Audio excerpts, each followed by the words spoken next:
Бәріне сендер Еркек Лайф каналындасыңдар. Бүгінгі тақырып бізде жақсы жігіттер қыздарға ұнамайды деген тақырып. Осыны жаттап алу керек. Жақсы жігіт дегеніміз ол қандай жігіт? Қазір мен сендерге толығымен айтып беремін. Жақсы жігіт дегеніміз ол деген барлық жағынан жақсы жігіт. Ұрыспайды, шекпейді, ішпейді, қарсы айтпайды қызға, келіседі, бәріне де дайын, өзінің пікірі жоқ жігіттерді жақсы жігіттер дейміз. Ондай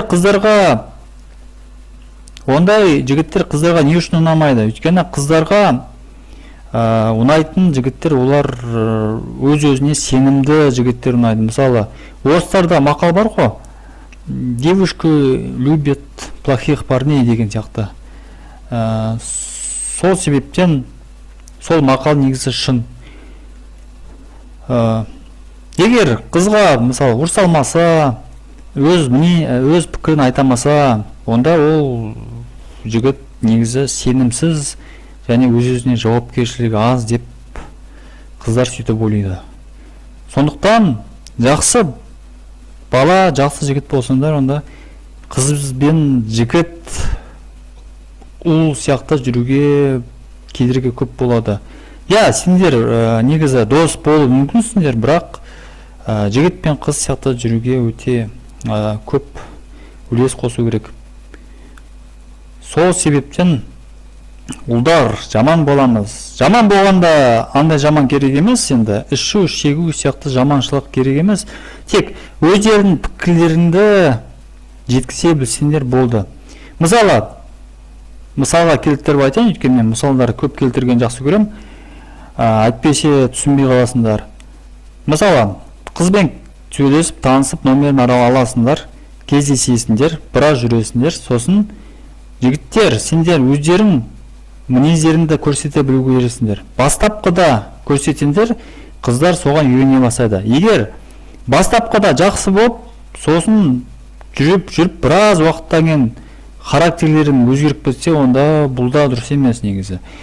Сондықтан кездесіп, өз мінездерін көрсете білу керек.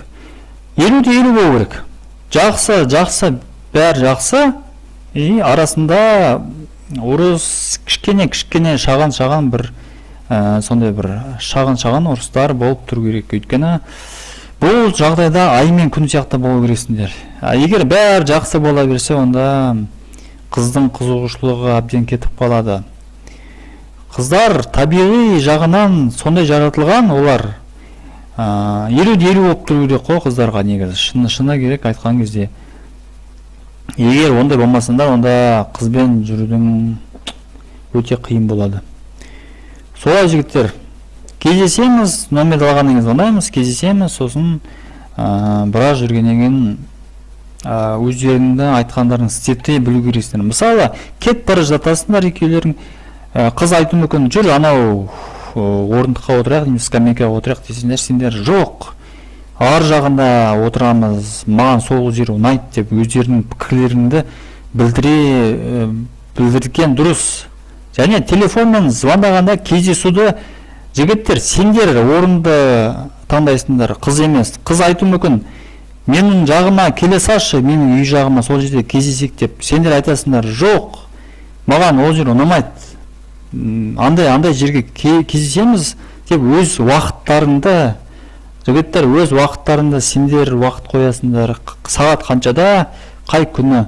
Мысалы, қыз айту мүмкін, давай 2-3 күннен кейін сөйлесек, сол кезде кездесек деп. Сендер айтасыңдар, жоқ, мен 3 күннен кейін бос емеспін. Бүгін кездесеміз кешке, бүгін болмаса, онда кездесудің қажеті жоқ деп қызға айтасыңдар. Сол кезде қыз деген өзі шығады. Қыздар негізі орыстар айтады ғой, настойчивость дейді. Настойчивость қыздарға ұнайды. Мысалы, қыздар көбінесе сендерді тексеріп тұрады күн аралық. Сол кезде сендер берілмеулерің керек. Солай жігіттер, негізі айтқан сөздеріне құлақ асыңдар, практикада көріңдер, әлі талай видеолар шығады.